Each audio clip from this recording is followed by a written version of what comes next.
a little walk to the edge of town and go across the track where the viaduct looms like a bird of doom as it ships and cracks, where secrets lie in the border fires and the humming wires. Yeah, man, you know you're never coming back. Across the square, across the bridge, past the mills, past the stacks. On a gathering storm comes a tall, handsome man in a dusty... Hi, I'm Andrew Casserly. I'm working for Farriery Tuition today, and we are running some mock exams, higher mock exams for the fellowship and the AWCF. These guys have all been on Farriery Tuition before, so they've been trained or had a lot of input from various different farriers that have been helping them with their skills. And today they're all waiting to take a higher exam. And so I'm giving them a mock exam today. The advantage of that is that the competitors that aren't doing their exam follow me around as an examiner, and I can tell them what the examiner is looking for through each process. It's the best job in the world. It's a fantastic job. You've just got to not try and shoe all your horses in the first 5 or 10 years.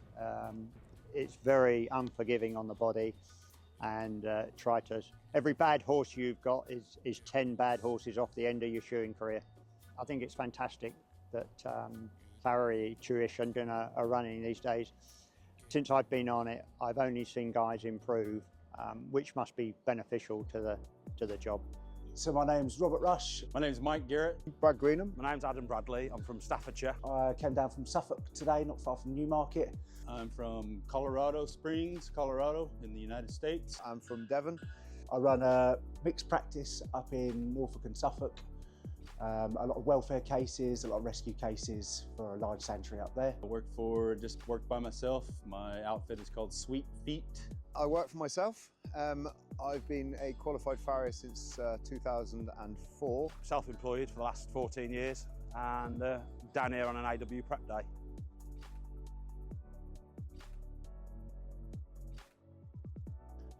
It was a family trade. Both my father and grandfather, both my cousins are farriers as well. My granddad was an examiner of the worshipful company and dad's an associate. So yeah, it's a natural progression for me to carry on into the business. I nailed my first shoe on a horse 12 years ago. For most 52-year-old farriers, by now they've been doing it 35 years, 30 years, and I kind of got started late in life. So I'm older as a person, but pretty young as a horseshoer. And I started my farriery journey in 1999, doing a bit of work experience for a farrier for 6 months, and then went on to do my apprenticeship from 2000 to 2004. So I've been qualified for 14 years and started with my boss Russell Jones up in Staffordshire in 2005 and left him in 2010.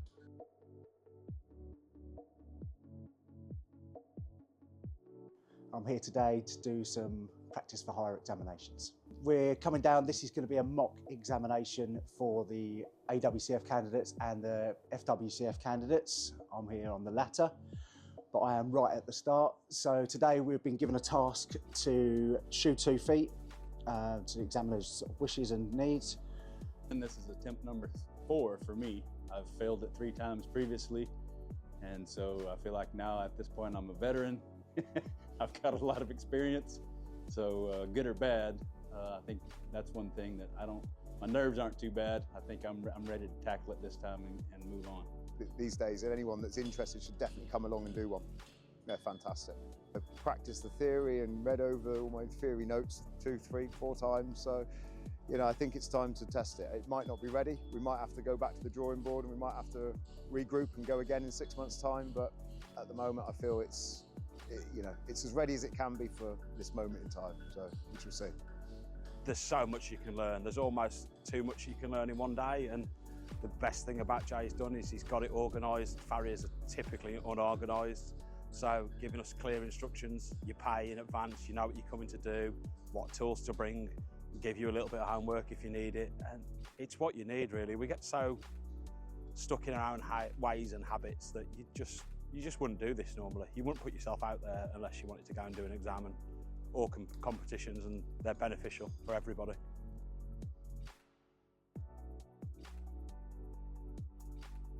It's really handy. We've got 2 WCF examiners today, which are giving us insight from the inside. So what they're looking for on the feet, what they're looking for on the trim, the shoemaking, every part of that exam to be able to pass it. It's really handy because we're doing it in 2 stages, so we can shadow an examiner and see actually how they're marking, how we could build our points up on the day.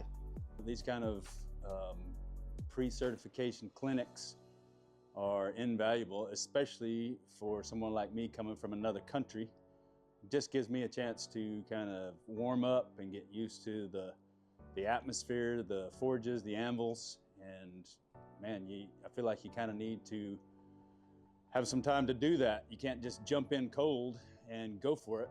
Makes it difficult. So, and then also, I've been here 45 minutes so far this morning, and I've already got my money's worth on the things I've learned just now. So. I think they're amazing and they're really well structured, but they're not so much structured that they're rigid. They're fluent. So then the clinicians that you get on these days, they will work with you and they won't try and turn you into versions of them. They will try and turn you into the best version of yourself. So they will use what you have for your skill and they will just try and improve it and just tweak and give you tips and tricks and tweak what you have, and it's fantastic. I know that, like, if you've got any hesitations, this is really laid back. Even the exam itself is laid back. Like, they want the best out of you, and the best way to get the best out of yourself is not to be nervous. Like, most people suffer with the white coat syndrome. Just blank it out. Try not to concentrate on it. Just, you can shoe horses. This isn't your diploma. This is your AW. You're not going to let yourself down. No one's going to shout at you. You just do it and learn from it.